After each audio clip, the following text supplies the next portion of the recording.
All right, let's come back now and talk about, first of all, our own Mary Yetunde Aina, who became the first female African and first Nigerian also to win the Bantamweight title belt in London. Well, Umar Sanga joins me live now to talk about this. Well, Umar, very pleased to see you this morning. Police Constable Mary Aina became the first Nigerian and African as well to, of course, lift that Bantamweight title. Of course, we should celebrate this feat, shouldn't we? Good morning, Ike. It's nice being here. Of course, we should celebrate that great feat. We cannot even say this feat without forgetting the great Chioma Ojunwa of the same police force that became the first Black African to win that gold medal in the Olympics in 1996. So this is also coming from the police unit. So that means that police academy, that police unit, they are producing talent in that place. So this lady should be encouraged. She has set the record straight. So anything she's getting now is reward for hard work. She has done her best. She's the first African, she's the first Nigerian to get to that, to achieve this feat.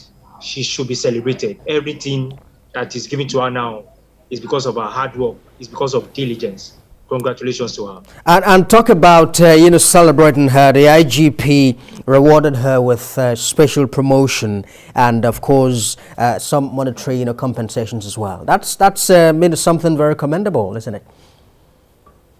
Very, very commendable. This will encourage more people to come into that game. It will encourage more people to show interest in sports. It will encourage more people to want to go far in any sort of sports, in any of the academies, police, army, anywhere. So this is, I want to believe everybody, every Nigerian, every youth who want to participate in one or two of these sports so that they could be recognized as this young lady.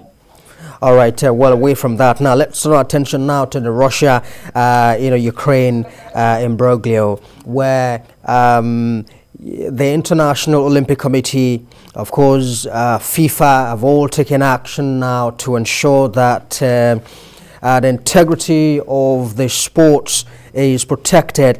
Well, first of all, Russia, along with their athletes, have now been barred from international competitions with immediate effect. How did you receive this news in the first place? Yes, of course, it was expected. We thought we even expected it more before now. It should be earlier than this, because if Russia, if they are a member of FIFA, they are a member of IOC, they are a member of all these organizations, and these issues politically. So that means if FIFA wants to engage them in any of these competitions, there should be peace. There should be sports peace, promoting peace. So if these things were still, if this action was not taken, it will look as if FIFA or any other of these sporting organizations, it will look as if they are supporting them with this all this violence taking place. So these sanctions were expected. It just had to come so that any other country will know that sports is a unifying factor in the world. Bring disunity in any form to disrupt the sport. I think it's just a signal to any other country in the world that it should just be mindful of their dealings. All right. Now, how effective, in your view, do you think these actions will be?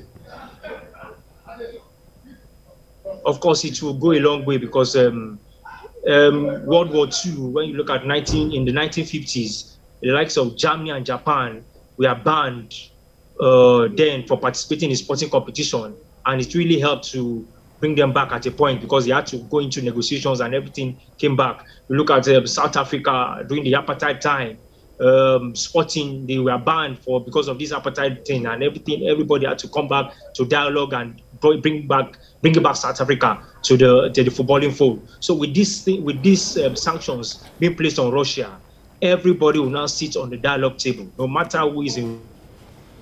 Everybody, the president in Russia, everybody will have to just sit down around the table and just see how they can just dialogue and move the sports forward, because no country will want to see their sports go down because of one action. So they will not want, because revenue, everybody, people's career at stake. Revenue is that people revenue will no more coming from TV sponsorship, advert, and all those things. So no country will want to do that in any form. So I'm sure dialogue will be going on as I speak, so that these countries will be able to just come back again to participate in all these sporting activities.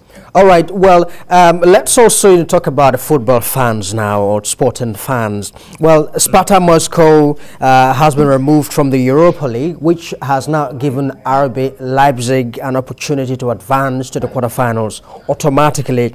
And now, how do you think that sports fans, football fans in Russia would feel about this development? Of course, there's this saying that says when two elephants fight, it's the grass that suffers. There's nothing they can do about this. This is beyond them. There is nothing they can do. Sanctions have been placed.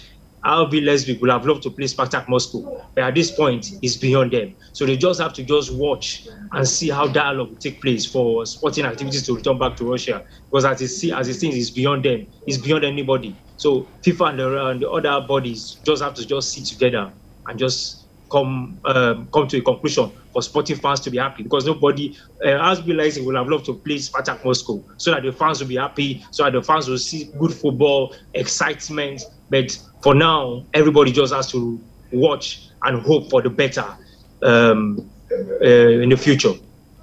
Now, Russian domestic sporting leagues have been permitted to continue.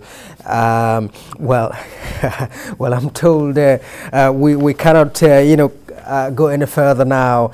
Sanga, I must thank you very much indeed for sharing your thoughts with us on this. Always a pleasure, Ike. Always a